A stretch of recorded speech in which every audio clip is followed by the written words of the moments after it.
Assalamualaikum warahmatullahi taala wabarakatuh. Salam bahagia. Salam pertemuan untuk teman-teman yang berkesempatan dengan saya bersama malam ini. Apa khabar saudara Madam K, saudara Elias Muhammad, saudara Awang Yusof, Jeran, itu juga saudara Zainal Harun, saudara Ramzul, saudara Zamari Elsie, saudara Amamap. Terima kasih sahabat malam menemani saya. Jadi saudara Muhammad Fauzi, Muhammad Yusof, saudara Fazil Yub, selamat malam untuk semua sahabat-sahabat. Maksu dari Bukit Mertajam, Abdul Aziz Abdul Rahman dari Tanjung Karang, Selangor, Abu Samah dari Bukit Puchong, saudara Puan Syarifah Hafifah, Zizi Muhammad, Abramana, begitu juga saudara Raja Kamal, Raja Baizan, apa khabarku? Raja Kamal, Raja Bazian, maaf. Saudara Mustafa Ilyas, saudara Puan Nuriah Arsyad, Jebat Pembela dari Kulim, Kedah, saudara Dian Shah dari Kuala Lumpur, dari Kampung Baru, saudara Jalal Ali, salam serta Malaysia katanya, saudara Muhammad Kapli, saudara Abu Asal Selama, Kedah, saudara Muhammad Hashim Mak Din dari Kemayan, Pak Chu dari Langkap, setia menunggu katanya, saudara Hashim Alias dari Melaka, saudara Syah Ibrahim, saudara Abdul Ghani, saudara Angah ASD, saudara Akif Ilham, saudara Sofi, saudara Kamsan Dahlan, saudara Edi Tahir,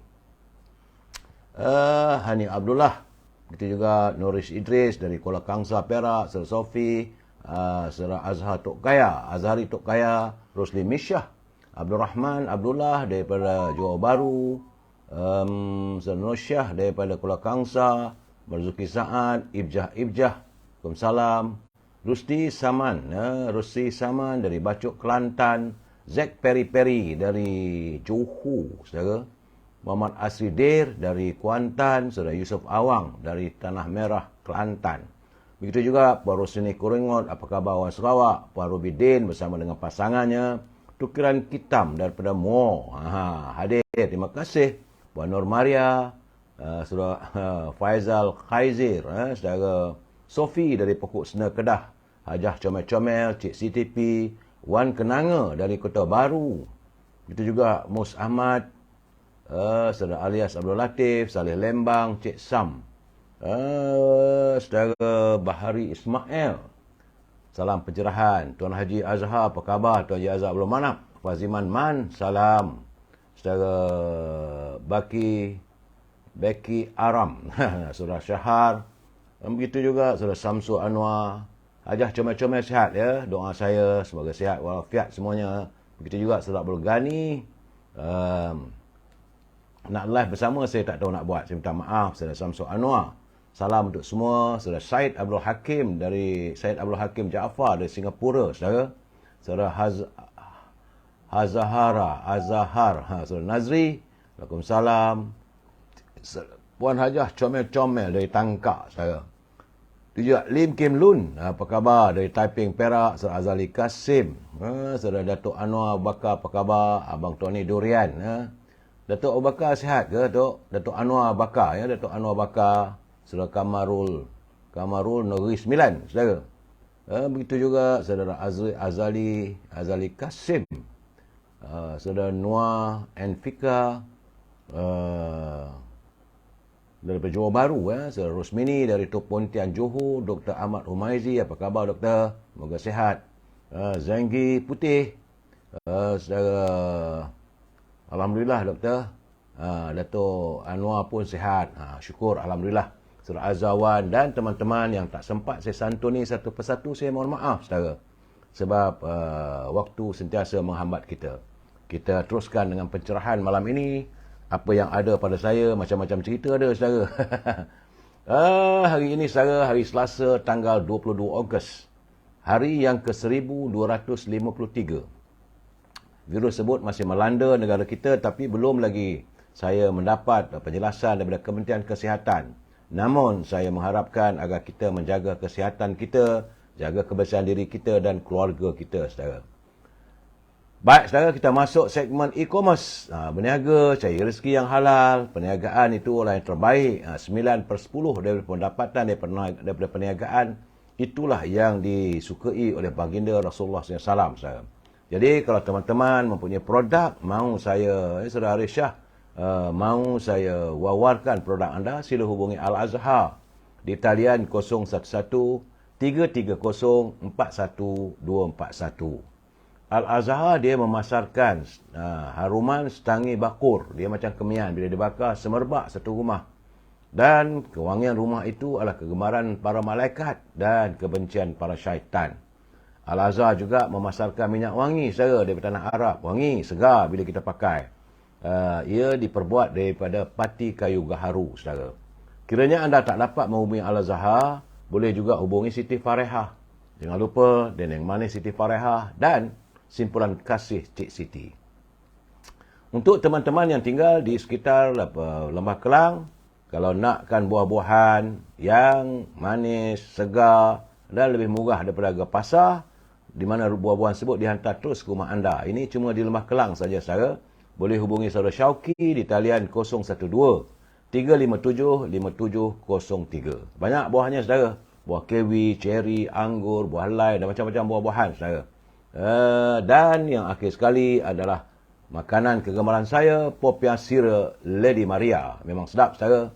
Kalau kita melabun ni, sambil-sambil kita mengunyah popiah sira Lady Maria, rangup, pedas, manis, lebih mengasyikkan. Saudara, hubungi saudara Nizam di talian 019 435 1203. Itulah seketika. Terima kasih mengizinkan saya untuk mewawarkan produk di segmen e-commerce. Kita masuk segmen naluri kehidupan saudara. Ini sekali lagi saya perlu mengingatkan, saya bukan ustaz, bukan juga da'i saudara. Saya tak ada tuliah untuk bercakap soal agama, tetapi saya membuat culipan daripada kiriman teman-teman. Sebenarnya saudara, rasa menyesal atas dosa-dosa hanya boleh timbul kerana ilmu dan iman seseorang. Bagi orang yang jahil tentang impak kepada dosa terhadap kehidupannya, mereka tidak akan menyesal apabila melakukan dosa dan maksiat. Begitu juga bagi orang yang lemah imannya, pasti mereka akan meremehkan soal-soal dosa pahala ini saudara. Sebaliknya saudara, bagi orang yang berilmu dan beriman, jadi dosa dirasakan seperti racun dan penghalang dalam kehidupannya di dunia dan di akhirat. Sekiranya mereka melakukan dosa, sama ada secara sengaja ataupun tidak, maka timbul penyesalan di hati yang menggerakkan seluruh anggotanya untuk menebus kesalahan tersebut dengan bertaubat, saudara. Allah SWT berfirman, maksudnya saudara, wahai orang beriman, bertaubatlah kepada Allah dengan taubat nasuhah. Itu semurni-murni taubat, saudara. Mudah-mudahan Tuhanmu akan menghapuskan kesalahan-kesalahanmu dan memasukkan kamu ke dalam syurga yang mengalir di bawahnya beberapa batang sungai. Ini adalah culipan daripada surah At-Tahrim ayat yang ke-66, saudara. Jadi saudara, kita harus bertaubat.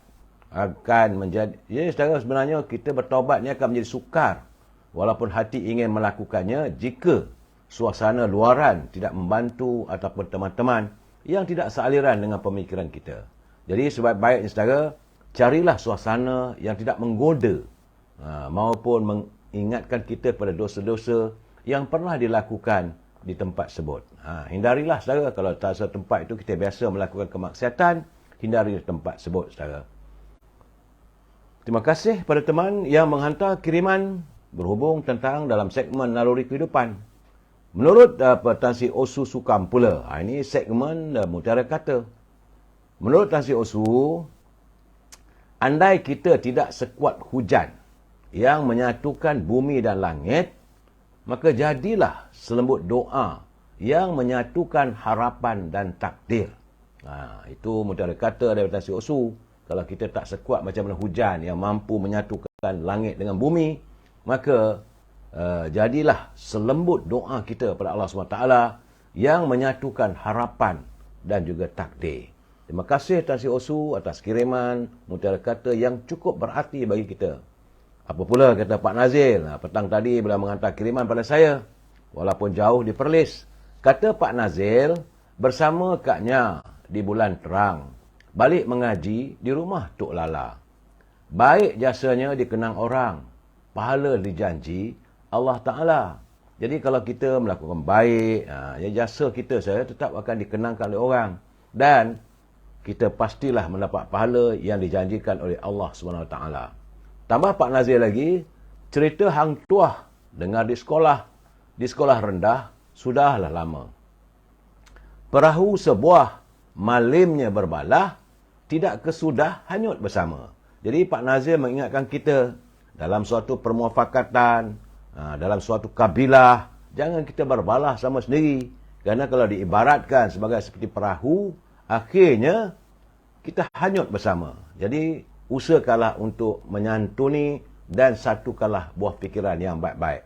Terima kasih dan ada Datuk sahabat saya, saudara Pak Nazir, non jauh di Perlis. Doa kita agar Pak Nazir terus sihat dan terus dapat berkarya, agar karya itu dapat dikongsikan kita bersama, saudara. Saya tetap mengingatkan pimpinan negara agar jangan berbelanja wang negara tanpa had, kerana kita bimbang negara boleh muflis seandainya wang negara dibelanjakan tanpa had. Peringatan pada teman-teman yang menyunting semula live saya ini dan dimasukkan dalam sebarang channel, saya tidak menghalang. Tetapi anda harus bertanggungjawab atas setiap suntingan dan juga culipan yang anda lakukan. Kerana ingat saudara, ini adalah pencerahan politik, matlamatnya sekadar memberi informasi agar warga kita sentiasa berinformasi sifatnya, dan bila saya memberi pandangan ataupun memberi pencerahan, maka kita mesti berpegang pada prinsip kita mesti bersetuju untuk tidak bersetuju. We must agree to disagree. Itu prinsipnya saudara. Kalau saudara nak menyantuni, gunakanlah bahasa-bahasa yang baik, hantar pada saya, pasti akan saya santuni saudara, insya-Allah. Dan ingatlah saudara, kita adalah warga cinta damai yang harmonis sifatnya. Saudara, tinggal 8 hari lagi kita akan menyambut hari kemerdekaan negara. Tak salah kalau saya mengingatkan pada setiap warga, pada teman-teman tentang 5 prinsip rukun negara. Pertama, kepercayaan kepada Tuhan. Kedua, kesetiaan kepada raja dan negara. Ketiga, keluhuran perlembagaan. Keempat, kedaulatan undang-undang. Dan kelima, kesopanan dan kesusilaan.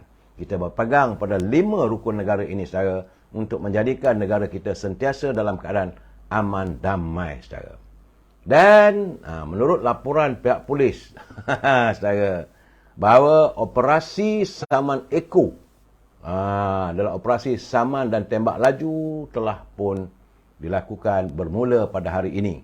Sampai bila? Wallahu a'lam bissawab.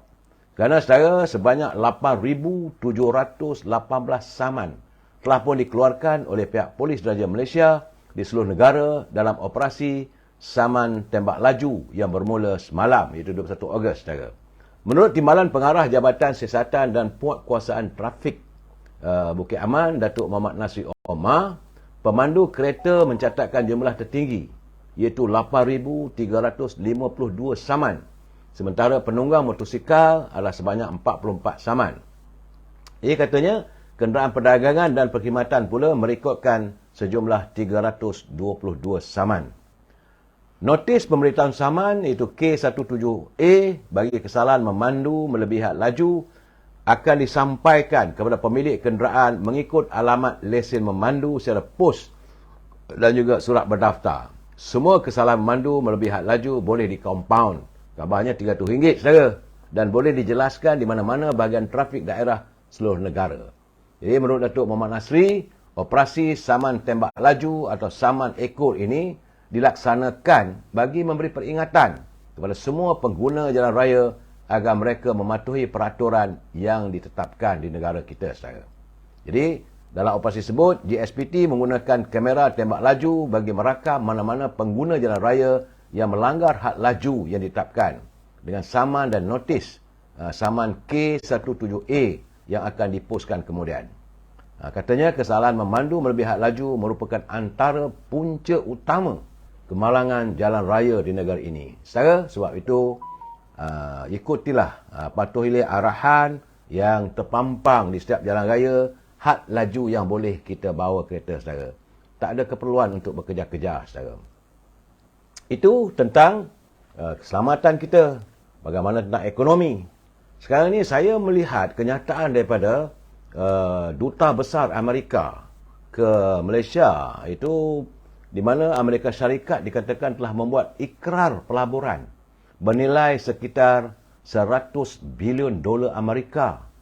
Kalau $1 itu nilainya RM4.65, artinya $4.65 pelaburan, $4.65 bilion dalam pelbagai sektor di negara kita sejak 18 bulan lalu. Demikian menurut Duta Besar Amerika ke Amerika, Duta Besar Amerika Syarikat ke Malaysia, Brian McFetus. Jadi pelaburan besar itu melibatkan bidang yang menjadi tumpuan Amerika untuk mengukuhkan kedudukannya seperti bidang elektronik dan juga semiconductor, selain segmen pusat data yang merupakan bidang pertumbuhan besar. Jadi katanya banyak kilang-kilang yang bergantung secara langsung terhadap produk yang dibuat di negara kita. Sebab itu Amerika juga telah menjalinkan hubungan ekonomi yang saling memberi manfaat dan masih wujud sehingga saat ini. McFetus berkata sebagian besar syarikat-syarikat Amerika yang melabur di Malaysia turut meraih manfaat daripada teknologi terkini yang ditawarkan oleh negara kita, saudara. Jadi artinya pelaburan pasti akan datang. Jumlahnya $4.65 bilion. $465 bilion, saudara. Besar. Mudah-mudahan dengan kehadiran pelabur-pelabur tersebut akan memberi peluang pekerjaan yang lebih baik lagi untuk warga kita, saudara. Dan menurut McFetus lagi, beliau berkata Malaysia pun telah bersetuju untuk menjadi tuan rumah bagi pusingan perundingan rangka kerja ekonomi Indo-Pasifik pada Oktober mendatang. Dia untuk membincangkan pendekatan bagi mewujudkan ekonomi lebih bersih dengan penggunaan tenaga boleh baharu. Itu keadaan, saudara. Mudah-mudahan semua itu akan menjadi realistik dan kemakmuran negara akan tercerna, saudara.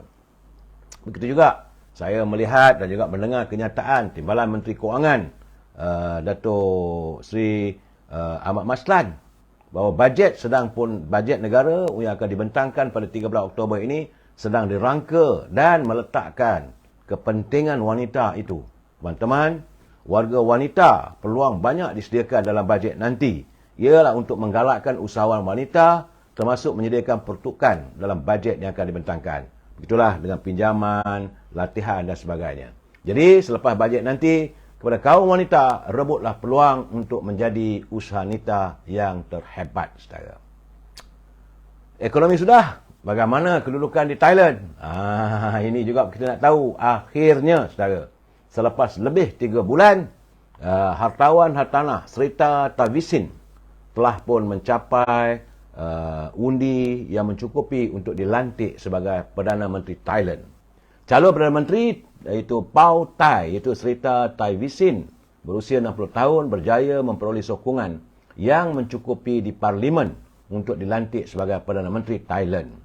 Hartawan tanah itu memperoleh lebih 374 undi jumlah yang mencukupi sekitar jam 4.50 petang waktu tempatan tadi. Lantas, ia telah memecahkan kebuntuan berhubung pelantikan Perdana Menteri Thailand yang sekian lama berlaku, yang tidak usai, tapi petang tadi 4.45 waktu tempatan selesailah sudah berhubung tentang isu pelantikan Perdana Menteri. Dan lantikan itu dibuat hanyalah beberapa jam selepas pemimpin utama Parti Pheu Thai, iaitu pengasas Parti Pheu Thai adalah Thaksin Shinawatra yang telah pun pulang ke tanah air awal pagi tadi. Bagaimanapun, kejayaan Srettha dilantik sebagai Perdana Menteri memanglah telah dijangka setelah parti berkenaan berjaya memuktamadkan kerjasama dengan 10 parti lain, termasuk dengan parti lawan seperti United Thai Nation yang disokong oleh penyandang Perdana Menteri Prayut Chan-o-cha dan Parti Palang Pracharat yang diketuai oleh penyandang Timbalan Perdana Menteri Prawit Wongsuwan. Kedua-duanya merupakan bekas jeneral dalam pasukan tentera di Thailand, saudara.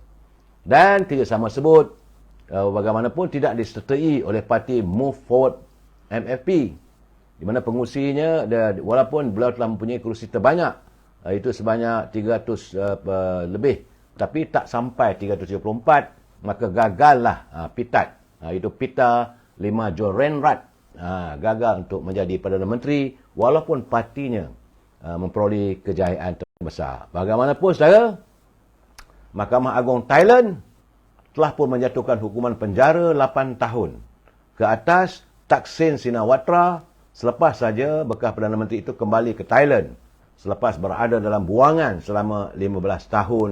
Ya, saudara, hukuman itulah berkaitan dengan 3 sabitan yang dijatuhkan ke atas Thaksin tanpa kehadirannya sebelum ini. Demikian kata mahkamah Thailand. Dan beliau, Thaksin, mendarat di lapangan terbang antarabangsa Don Muang jam 9 pagi waktu tempatan dengan menaiki pesawat persendirian yang berlepas dari lapangan terbang seletar di Singapura. Jadi artinya Thaksin balik Singapura, walaupun ada ancaman dia akan dipenjarakan, tapi Thaksin pulang juga mungkin kerinduannya. Ya, Abdul Hamid Majid kata, moga-moga diharapkan di Thailand tak ada geng tebuk atap. Dan kita mengharapkan kalau kestabilan politik sudah pun tercerna di Thailand, tentulah ekonomi itu dengan baik, begitu juga di Singapura baik, Indonesia juga akan berlaku pertukaran presidennya, dan kita terus kekal dalam keadaan kestabilan politik, maka macam mana saya kata tadi, 465 bilion pelaburan daripada Amerika akan datang mencurah-curahlah ke negara kita. Inilah saudara, selalu saya tekankan, kita mengharapkan agar kestabilan politik dapat dicernakan. Cuma saudara, ini dalam keadaan-keadaan begini, saya tengok timbul lagi skandal saudara. Aduhai. Rupanya negara kita ni saudara, waktu yang lalu tak lepas daripada pelbagai skandal yang bagaimana kata Yang Amat Berhormat Perdana Menteri menyakau wang negara. Dan saya mendapat kiriman, saya ada pengirim menghantar kiriman pada saya yang melibatkan seorang mantan menteri yang sakawannya banyak saudara. Ada dalam satu tu 107 juta, kemudian ada yang 14.3 juta, kemudian ada pula 47 juta, ada pula skandalnya berjumlah 70 juta, ada satu lagi 70 juta, malahan yang terbesar adalah 500 juta. Bagaimanapun saudara, saya cuma dapat jumlah jutaan sakawannya tetapi tidak secara detail. Dan saya harap mereka dapatlah mengantar pada SPRM, biarlah Suruhanjaya Pencegahan Rasuah yang melakukan siasatan. Saya cuma boleh menyatakan memang ada kiriman begitu, perlu disiasat. Dia adalah bekas mantan menteri. Saya harap kita tak boleh nak menuduh orang sembarangan. Saudara, tanpa bukti, saya juga tidak akan bersekongkol dengan orang yang menjana cerita-cerita tapi tanpa bukti kukuh. Tapi katanya itulah, dekat 1 bilion saudara. Aduhai. Dan kita mengharapkanlah agar mereka yang menghantar kiriman pada saya menghantarkan penuh dengan bukti agar bolehlah saya hantar kepada pihak berkuasa untuk menyiasat serta mengambil tindakan. Dapatan saya juga saudara, tengah hari tadi saya berbual dengan seorang menteri saudara. Dan saya berbual dengan teman-teman, rupanya saudara, penyakauan wang negara ini bukan terhenti setakat itu, dia dah lama dulu berlaku. Adanya sebuah syarikat di mana menteri tertentu saudara telah pun memberi macam kontrak lah pada isterinya ataupun keluarga isterinya, iaitu untuk berkongsi dalam isu-isu berhubung tentang tenaga kerja asing, warga asing. Katanya lah, saya tak tahulah, katanya sekitar untuk seorang tenaga kerja tu syarikat sebut memperoleh antara 50 ke 60 ringgit. Bayangkanlah saudara, kalau 6 juta tenaga kerja yang ada di negara kita, dia melibatkan tenaga kerja seluruh rumah tangga, pembantu rumah, sektor perladangan, sektor perkilangan, dan orang ni perlu selia. Bila penyelian itu berlaku, ada charge yang dikenakan dan syarikat sebut mengaut keuntungan. Saya kata sebab itulah gamaknya orang mengatakan kita ni, negara kita ni negara yang tidak sunyi dari melakukan kepelbagaian kebejahatan dalam korupsi. Dan saya haraplah benda ini boleh disiasat. Sebenarnya syarikat itu pun ada dan masih beroperasi, dan kita mohonlah supaya kerjasama pihak-pihak tertentu menyiasat. Kita tak ambil kisah sama ada kamu menteri ke, kamu pegawai kerajaan ke, kalau ada tindakan ataupun perbuatan menyalahi wang negara disakau saudara, maka perlulah diambil tindakan supaya memberi pengajaran pada yang lain. Sebab itu saya katakan, saya faham Datuk Seri Anwar Ibrahim hari ini, saat ini beliau menghadapi tekanan kerana mereka penyakau-penyakau ini merasa miang dan gelisah bahawa mereka akan disiasat. Saya dipahamkan bahawa siasatan sedang berjalan. Kita tunggu, satu persatu akan terdedah. Saya haraplah agar dapatlah negara kita ni dibersihkan daripada parasit-parasit yang merosakkan nama negara, merosakkan ekonomi negara kita, saudara. Begitu juga, saudara, apabila orang mengata macam-macam, menuduh pimpinan negara kita, saya pun agak tidak begitu senang dan saya tidak nak berkomen. Tetapi akhirnya, saudara, hari ini dalam isu ambalat, banyak teman-teman bertanya dengan saya kenapa saya tak mengulas tentang ambalat. Tapi bagi saya tidak dapat jelas tentang ambalat ini bila hari ini, saudara, apabila Kedutaan Indonesia di Malaysia mengesahkan bahawa perjanjian sempadan maritim antara Malaysia dan Indonesia tidak membabitkan kawasan pertikaian yang dikenali sebagai Blok Ambalat. Barulah saya boleh bercakap bila ada pengesahan daripada pihak-pihak berwajib. Ini daripada Duta Besar Indonesia ke Malaysia sendiri yang mengata itu Bapak Hermono. Beliau mengakui bahawa rundingan berkaitan sempadan membabitkan kawasan yang dirujuk sebagai Blok Ambalat mengambil masa lebih lama untuk diselesaikan dan ia perlu dilakukan secara berhati-hati. Artinya tidak ada tanda tangan. Janganlah kita buat tuduhan yang bukan-bukan. Menurut Pak Hermono, walaupun ada keperluan untuk isu itu diselesaikan secepat mungkin, namun pasukan rundingan pastinya lebih tahu apa yang perlu dilakukan. Semuanya perlulah. Namun kita sudah ada pasukan perunding. Mereka tahu apa yang perlu dilakukan. Belum ada keabsahannya, saudara. Katanya itu sewaktu beliau mengulas berhubung status Treaty Laut Sulawesi yang dimetrai oleh Datuk Seri Anwar Ibrahim bersama dengan Presiden Joko Widodo pada 8 Jun lalu. Pak Hermono berkata proses penetapan pentas benua ataupun continental shelf ini di perairan Ambalat belum lagi dibincangkan sehingga kini. Usahakan nak memeterai treaty, belum dibincangkan. Ini bukan cakap saya, cakap daripada kedutaan. Pak Duta sendiri mengatakan. Namun, kedua-dua negara sudah pun menyatakan matlamat untuk mempercepatkan penyelesaian semua itu. Itu dalam isu sempadan yang masih ada. Ketika sidang media bersama antara Presiden Indonesia, Jokowi, dan Perdana Menteri Malaysia, Datuk Seri Anwar Ibrahim, mereka telah pun memaklumkan komitmen kedua-dua ketua negara tersebut untuk mempercepatkan penyelesaian. Namun, rundingan isu sempadan itu perlu sangat berhati-hati.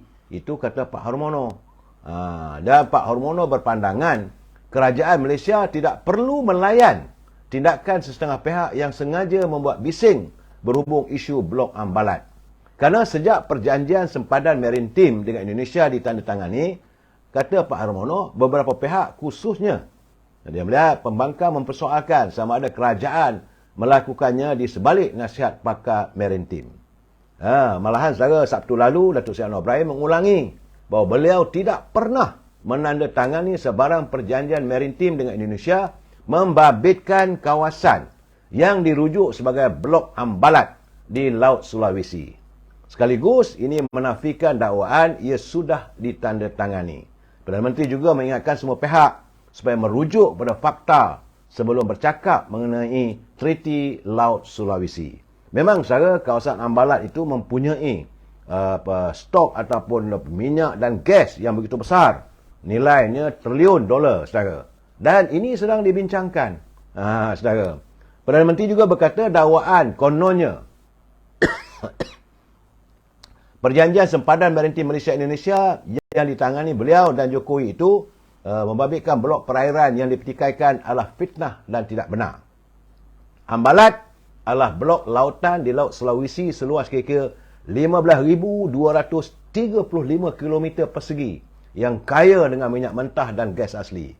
Mengikut laporan, pemilikannya menjadi pertikaian di antara Malaysia dan Indonesia sejak awal 2005, saudara. Susulan perselisihan peta yang digunakan.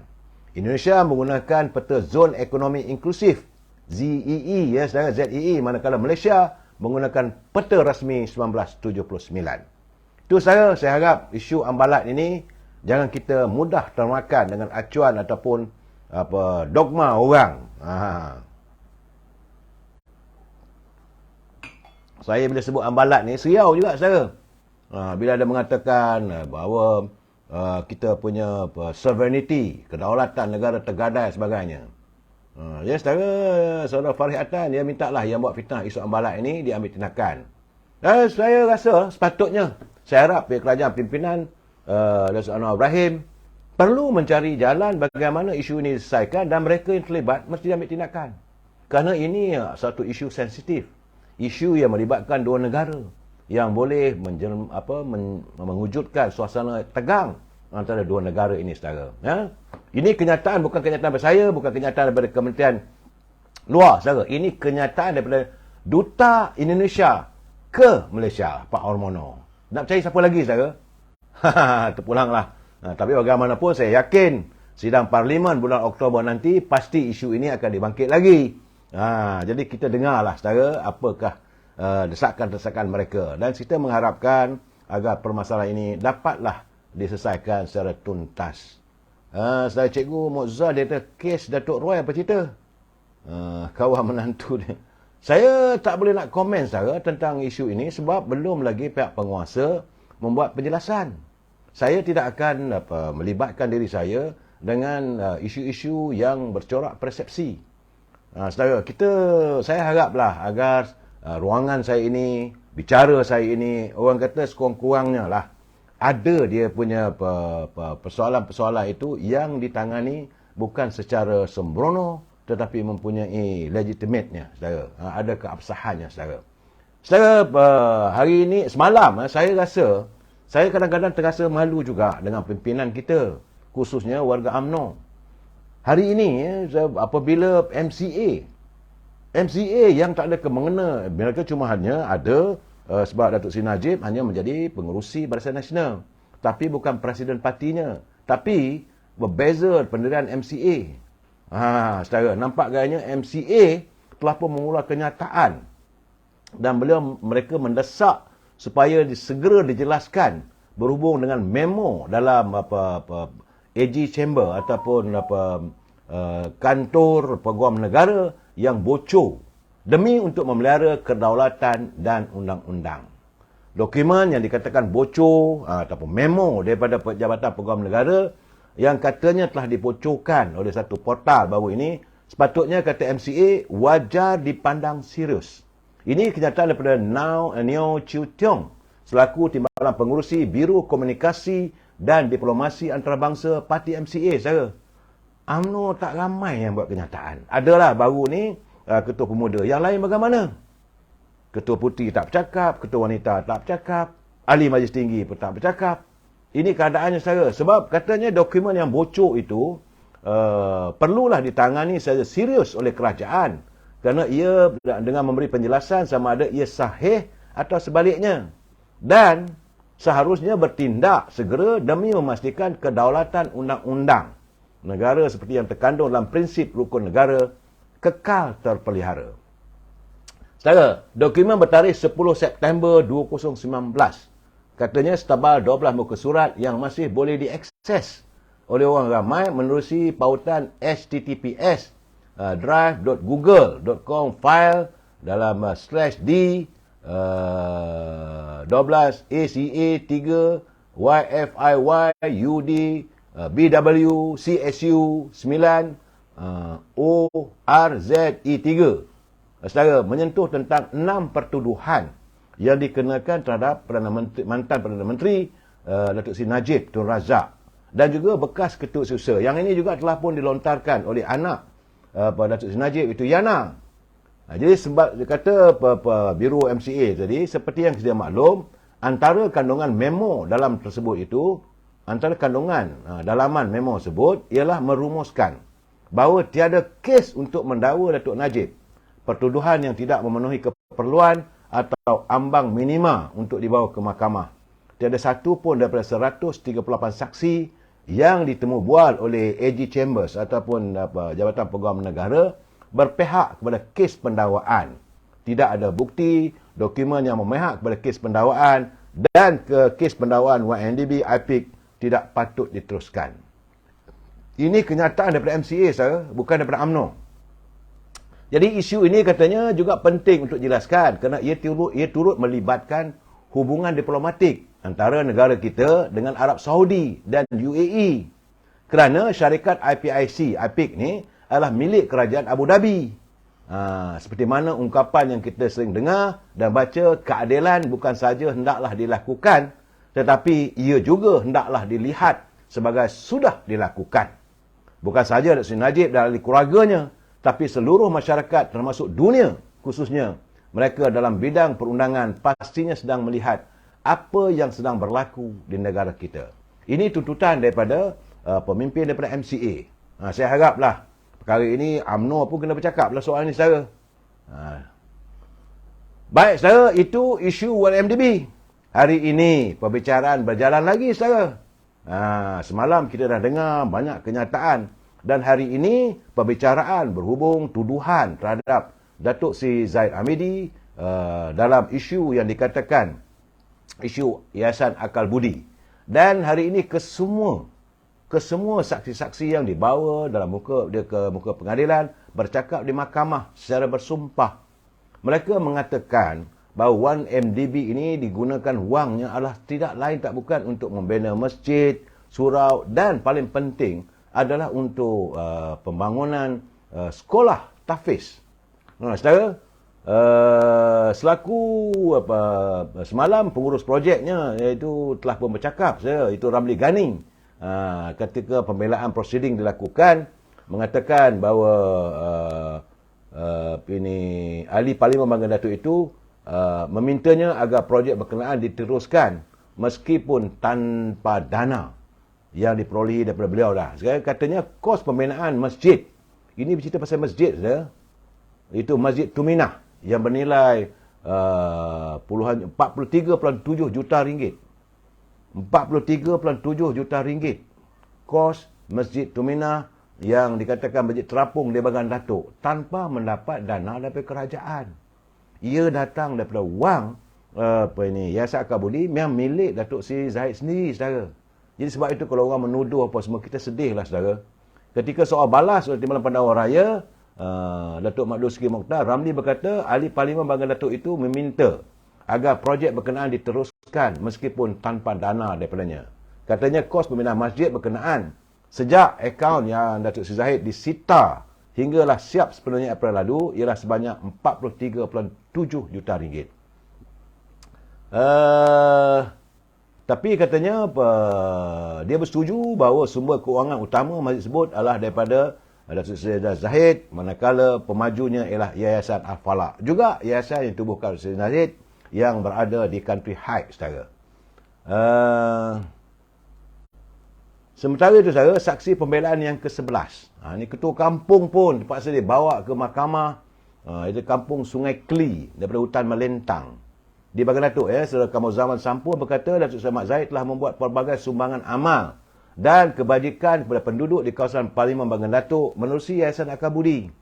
Antara sumbangan peribadi pun ada dia dibuat ialah membaik pulih sekolah agama rakyat di Sungai Keli, kawasan kampung dia sendiri. Kemudian dilaksanakan oleh kontraktor iaitu Allahyarham Sanusi dengan kos hampir RM100,000. Wang daripada poket beliau sendiri. Sebelum itu sekolah tersebut berada dalam keadaan yang sangat uzur dan tiada kerja pemulihan sehinggalah dibantu oleh Datuk Zahid. Itu katanya di mahkamah, saudara. Ramli dan Kuat Zaman beri keterangan bagi pihak Datuk Seri Mat Zahid berhubung dengan tuduhan 47 pertuduhan, saudara. Yang prosiding dilakukan di hadapan Datuk Colin Lawrence Kera yang kini menjadi hakim Mahkamah Rayuan. Saudara, petang tadi juga, saudara, bekas pengetua Sekolah Menengah Imtiaz Ulul Albab di Melaka, dia memberitahu mahkamah bahawa Datuk Seri Zahid tidak suka namanya disebut atau dimaklumkan sebagai pemberi derma sumbangan pada sekolah-sekolah berkenaan. Saudara Azhar Rizan Yaakob yang kini pengetua Mahat Tahfiz Al-Quran Hamidiyah di Banggan Datuk berkata Yang Muhammad Timbalan Perdana Menteri itu memberitahunya bahawa prinsip beliau adalah apabila tangan kanan memberi, biarlah tangan kiri tidak mengetahui. Jadi tujuan Datuk Seri Zahid membantu menaja kos operasi sekolah itu kerana katanya dia mengetahui Datuk Seri Zahid adalah seorang yang suka membuat sumbangan kepada jalan agama, khususnya bagi tujuan masjid, surau dan pendidikan. Sepanjang sekolah beroperasi dari tahun 2012, Datuk Seri Zahid memperuntukkan hampir 30 juta ringgit untuk membantu operasi sekolah tersebut. Tidaklah termasuk kos sumbangan bagi pembinaan sekolah berkenaan. Jadi katanya hampir setiap bulan lah Datuk Zahid akan mengeluarkan cek daripada Yayasan Akal Budi kepada Sekolah Menengah Imtiaz Ulul Albab dengan bayaran dalam lingkungan 170,000 ke 200,000. Itu katanya berhubung dengan kedudukan sekolah Ulul Albab itu. Jadi bagaimanapun apabila akaun mula dibekukan kesan daripada tuduhan, maka sekolah tersebut dalam keadaan terumbang-ambing. Sedih saudara bila kita menatap tentang bagaimana anak-anak sekolah lebih kurang 350 orang sedang meneruskan pengajiannya dan yuran-yuran yang tidak lagi terpaksa dikutip untuk membantu meneruskan persekolahan mereka. Jadi usaha untuk mewujudkan hufaz Al-Quran dan sebagainya agak tergendala. Itu keadaannya saudara. Menjawab soalan tambahan, Aiman Abdul Rahman yang mewakili Azharian berkata ekoran pembekuan akaun Datuk Seri Zahid, ibu bapa serta jemaah pengelola sekolah yang dipengusikan oleh Zahid sendiri sepakat untuk terpaksalah menaikkan yuran pengajian kepada RM700 seorang. Oleh sebab akaun Yayasan Akal Budi dibekukan, kami hilang sumber kewangan untuk menanggung operasi. Sedih juga saya bila dengar begitu. Selain itu, katanya antara usaha-usaha yang dilakukan oleh Yayasan Akal Budi adalah menaja pelajar untuk kursus sehingga A-level di Harvard University sebagai persediaan untuk melanjutkan pengajian di United Kingdom. Guna menaja 12 guru dari Sekolah Menengah Imtiaz Ulul Albab untuk menyambung pengajian peringkat sarjana di Universiti Putra Malaysia selain sumbangan 12 juta ringgit bagi pembinaan Masjid Terapung di Melaka. Itulah sang macam-macam mereka mengatakan bagaimanapun pembicaraan akan disambung lagi. Tunggulah kita dengar saudara. Saya melihat bahawa sebab itu saya kata kepada teman-teman, jangan kita menjatuhkan hukuman sebelum kita mengetahui. Kita dengar dulu pembicaraan. Dulu yang kita dengar adalah dari tuduhan, sekarang ini musim pembelaan. Dan biarlah hakim membuat keputusannya, biarlah mahkamah menentukan. Saudara, no one is guilty unless proven by the court. Tak sepatutnya kita yang tidak tahu soal-soal aspek undang-undang, kita menjatuhkan hukuman saudara. Okey, itu isu Yayasan Akal Budi yang masih dalam dibicarakan. Sebab itu saya katakan saudara, kita tak lari. Presiden UMNO tak lari bila sanggup berhadapan dengan sebarang tuduhan demi menyelamatkan UMNO saudara. Dan hari ini juga saya lihat melalui kiriman daripada Malaysian Gazette, saya terperanjat. Agak memeranjatkan saya, akhirnya di saat pembicaraan berjalan, di saat UMNO sedang berusaha untuk memperbaiki kedudukan dalam pesada politik, tiba-tiba orang yang begitu lantang mempertahankan Perikatan Nasional, iaitu Cikgu Bat. Hari ini Presiden Parti Peribumi Bersatu Malaysia, Tan Sri Muhyiddin Yassin diminta bertanggungjawab atas kegagalan Perikatan Nasional menawan Negeri Sembilan pada pilihan raya negeri 12 Ogos lalu. Akhirnya dia bercakap. Saudara, Pengurusi Mufakat Nasional Negeri Sembilan, Badrul Hisham Syahrin berkata, ia berikutan keputusan Tan Sri Muhyiddin melantik timbalan Presiden Bersatu Datuk Seri Ahmad Faizal Azumu sebagai pengurusi Perikatan Nasional Negeri Sembilan. Jadi katanya tindakan itu telah menyebabkan status Negeri Sembilan bertukar daripada negeri yang boleh dimenangi oleh Perikatan Nasional kepada negeri mudah kalah. Senarai calon beberapa orang, usia 70 tahun ke atas, calon tak sedia bertanding, tiadanya jentera, tanpa persediaan kewangan, adalah sesuatu yang pelik katanya dan seolah sengaja untuk dikalahkan. Demikian menurut antaranya dalam halaman media sosial. Jadi keputusan tersebut akhirnya Cikgu Bat memberitahu demi untuk menyelamatkan tersebut, Tan Sri Muhyiddin harus bertanggungjawab dan meletak jawatan sebagai Presiden Parti Peribumi Bersatu. Itu keadaannya saya. Bagaimana saya katakan sekarang ni, mereka sudah bermula berantakan. Malahan beliau juga mempersoalkan tindakan Bersatu Kedah yang menamakan hanya 3 ahli Dewan Undangan Negeri dari parti berkenaan untuk mengisi jawatan Esko Kerajaan Negeri. Selain seorang lagi untuk jawatan timbalan Speaker Dewan Undangan Negeri. Katanya perkara itu didedahkan melalui surat daripada Badan Perhubungan Bersatu Kedah kepada Menteri Besar Kedah Muhammad Sanusi Makno. Jadi katanya kenapa boleh berlaku? Sedangkan keputusannya berbeza dengan keputusan Bersatu. Katanya Bersatu minta lebih daripada 3 kursi. So, jadi keadaan sekarang ni mereka sedang berantakan sama sendiri. Ya, saudara, kita sama-sama kita tengok, dengarlah apa yang akan berlaku. Kemungkinan bakal berlaku perpecahan lebih parah lagi. Terutama di Kedah. Sehari sebelum pelantikan itu memang kita dah dengar bersatu tidak senang hati apabila Datuk Yang Mahberhormat Datuk Sri Sanusi menyatakan 3 ahli exco daripada Bersatu. Nak lebih, saudara? Bagi saya satu sajalah. Jawatan tidak penting. Yang penting khidmat anda sebagai wakil rakyat. Okey, saudara? Ini satu hal lagi, saudara. Akhirnya, Mufti pun mula bercakap.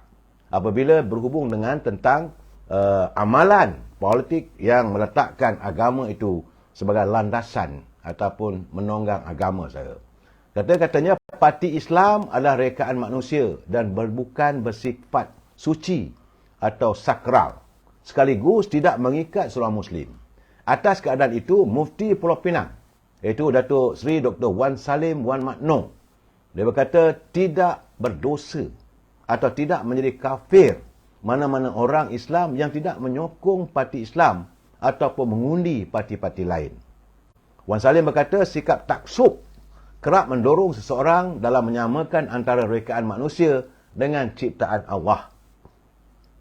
Mana-mana individu atau kumpulan boleh mendakwa memperjuangkan Islam, tapi dakwaan itu mestilah dibuktikan dengan jelas dalam realiti kehidupan. Perlu diingatkan, Islam tidak akan tegak dengan slogan semata-mata, tapi ia ditegakkan dengan amalan dalam kehidupan rakyat sejahtera dan berkebajikan di samping pentadbiran negara yang baik, bersih dan cekap. Islam boleh ditegakkan secara bijaksana tanpa mencanangkannya kepada umum, seperti melaksanakan keadilan sosial, meratakan kebajikan, membasmi kemiskinan, membentras rasuah dan maksiat dan sebagainya. Itu kenyataan daripada Mufti Pulau Pinang. Bukan saya bercakap, saudara. Itu kenyataan Mufti sendiri. Jadi dalam sebuah negara majmuk seperti Malaysia, katanya, mencanangkan perjuangan bagi menegakkan Islam mungkin kurang bijaksana. Apa yang penting ialah umat Islam mempraktikkan ajaran Islam dalam diri masing-masing. Maka secara otomatis Islam akan tertegak dalam negara ini.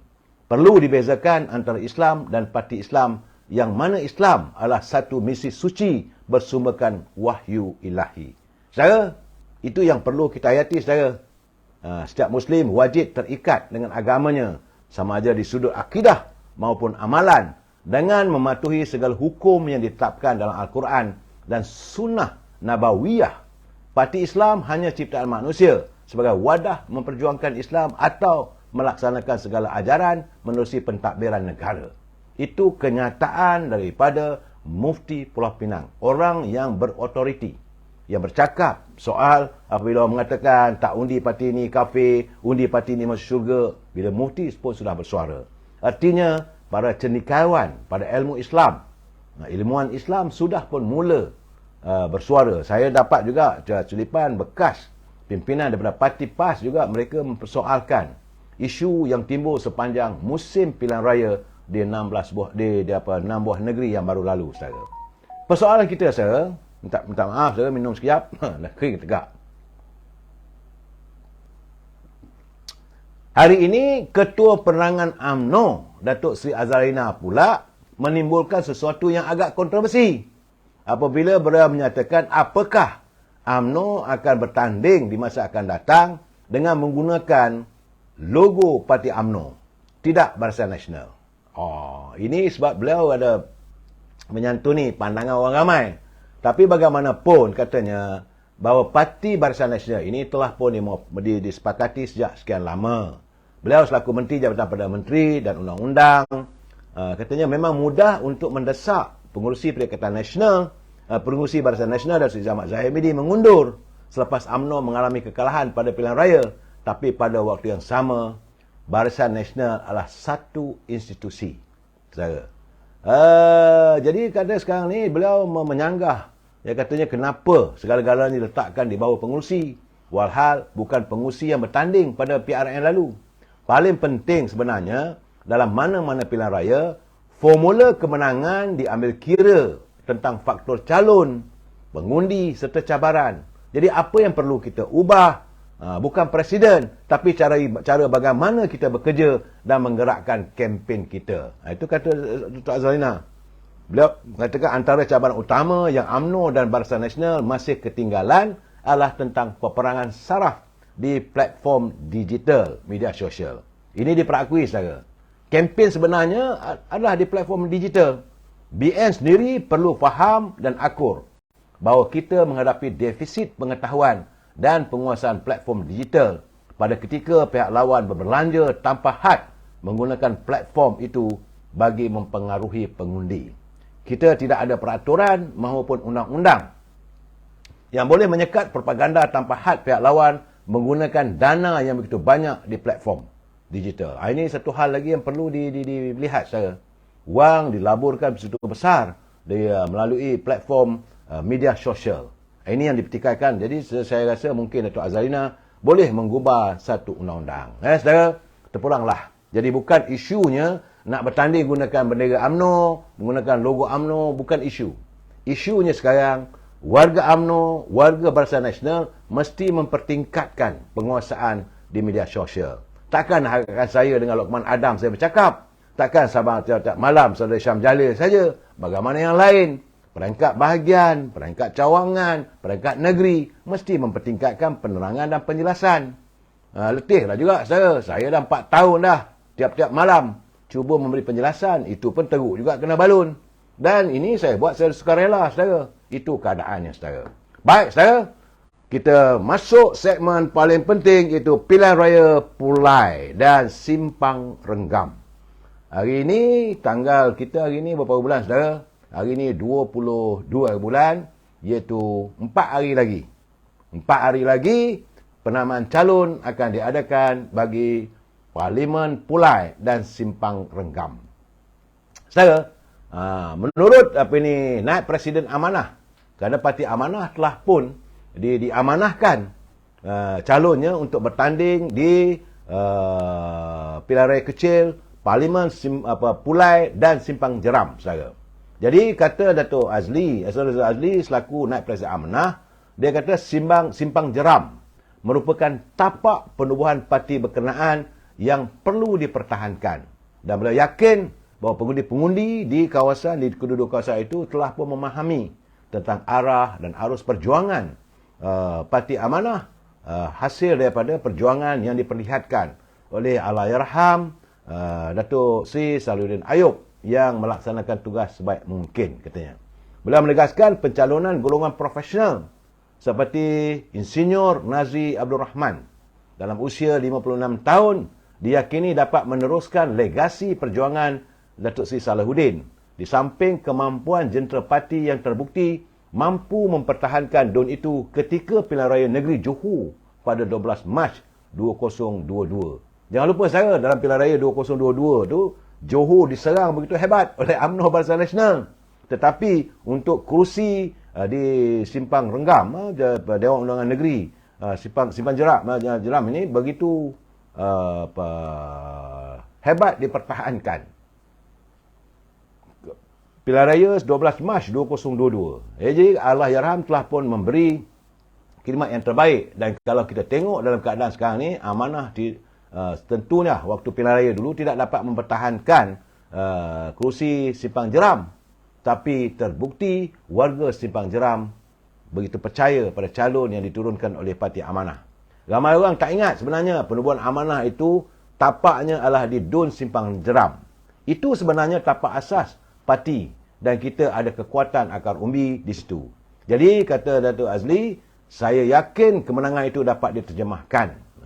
Saudara.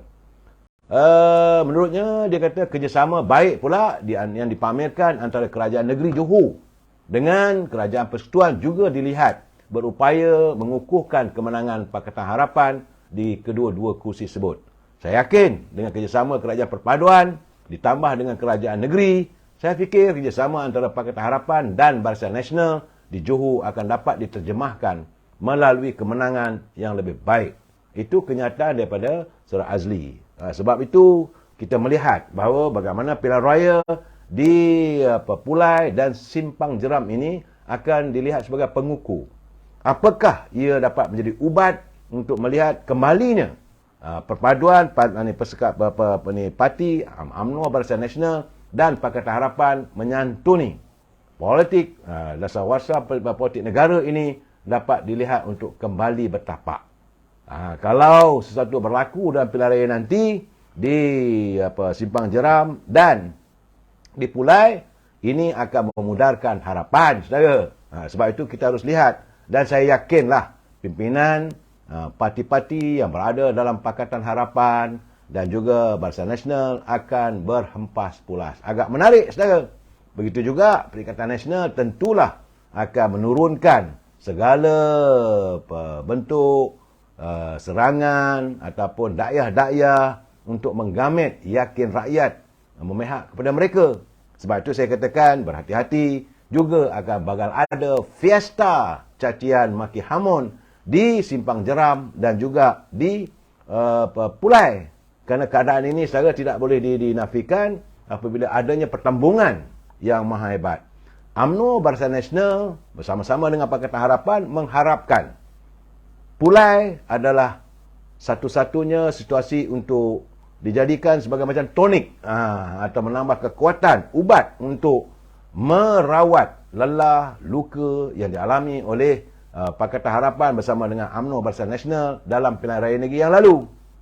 Tapi begitu juga bagi Perikatan Nasional, mereka juga mendambakan kejayaan untuk mengubat luka apabila 18 calon daripada Perikatan Nasional dalam pilihan raya lepas hilang wang pertaruhan. Sama-sama kita lihat, memang rancak saudara kali ini. Saya insya-Allah akan bertandang ke Johor untuk melihat perkembangan tersebut. Saya menerima ini satu tulisan sahabat saya, saudara Halim dari Bukit Mertajam. Katanya UMNO Barisan Nasional dan juga Pakatan Harapan mempunyai tempoh jadah waktunya 4 tahun lagi. Jadi sudah sampai masanya agar pimpinan turun ke gelanggang bertemu dengan akar umbi. Saya sempat menghubungi Presiden UMNO, Datuk Seri Zahid Hamidi. Saya tanya pada beliau, what are you going to do? Apakah beliau akan lakukan untuk merawat resah ahli-ahli parti di peringkat akar umbi? Jadi beliau menyatakan sejelas-jelasnya, bermula daripada 25 Ogos mendatang ini, beliau akan turun di Pulai dan turun di semua bahagian. Ada 190 bahagian, bukan untuk bertemu dengan ahli-ahli atau pimpinan peringkat bahagian, tapi beliau akan bertemu dengan ahli-ahli ketua cawangan, ketua putih cawangan, ketua wanita cawangan, ketua cawangan, jawatan kuasa cawangan, 4 peringkat. Artinya kalau beliau turun ke Pulai, maka semua cawangan yang ada dalam Pulai itu akan disantuni oleh Bapak Presiden kita. Dan beliau mengharapkan semua pimpinan Majlis Tinggi UMNO akan turun ke gelanggang. Kali ini katanya kita harus nyalakan obor perjuangan Parti UMNO ini disemarakkan di peringkat akar umbi. There is no two ways about it, katanya. Saya dengar nampaknya bersemangat juga Presiden kita ni. Artinya saudara, tiap-tiap kehadiran Presiden UMNO, dia tidak hanya sekadar bertemu dengan pimpinan bahagian. Kali ini pimpinan di peringkat akar umbi, di cawangan, di 4 peringkat. Ketua pemuda, ketua putri, ketua wanita, ketua cawangan, jawatan kuasa wanita, jawatan kuasa di peringkat cawangan. Kalaulah cawangan ada 100, ini artinya ada kurang-kurangnya himpunan akan bertemu dengan 500. Paling-paling kurang pun 500 ke 600 ahli akan disantuni kerana beliau harus memperjelaskan. Kerana beliau yakin bahawa ahli-ahli peringkat akar umbi masih belum saudara makno, jangan sebut begitu saudara. Tak baik. Kenapa saudara menggunakan perkataan-perkataan sebegitu? Saya tak suka dengar perkataan begitu saudara. Ini kita bercakap soal parti saya. Tiba-tiba anda mengatakan barwa dan sebagainya. Itu bukan bahasa. Bahasa menunjukkan bahasa saudara. Saudara, dunia kata tabur dedak di Kedah macam tabur baja di Bendar. Itu tak tahulah saya saudara. Saudara boleh bercakap apa saja. Tetapi saya yakin kali ini kalau Presiden parti turun. Sebab saya pun dah. Dia kata, teruk juga, ia belasah saya. Saya bukan belasah, saya menegur. Saya menegur supaya pimpinan turun. Kerana ahli peringkat akar umbi tak tahu. Mereka tak faham. Tidak diperjelaskan bagaimana hubungan antara UMNO dan Pakatan Harapan ini terjalin. Mesti dijelaskan orang yang berautoriti, iaitu Presiden, Timbalan Presiden, Naib Presiden, Ketua Pemuda UMNO Malaysia, Mali Majlis Tinggi kena turun. Malahan saya difahamkan. Malam ini juga kabarnya bahawa pimpinan daripada keadilan juga akan mengadakan pertemuan dengan pimpinan tertinggi UMNO Barisan Nasional untuk menjalinkan suasana sedemikian. Ertinya, ahli-ahli peringkat akar umbi Parti Keadilan juga akan diberi penjelasan. Begitu juga ahli-ahli daripada Amanah UMNO, dia tak banyak cawangan dia tak banyak bahagian.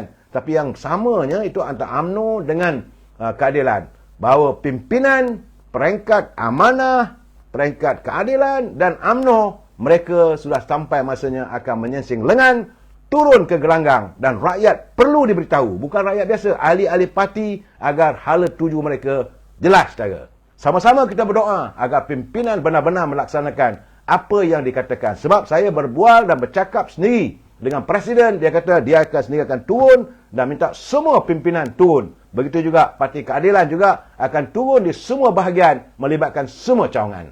Sama-sama kita lihat saja. Kita jumpa lagi besok. Wabillahi taufiq wal hidayah. Assalamualaikum warahmatullahi wabarakatuh. Selamat malam.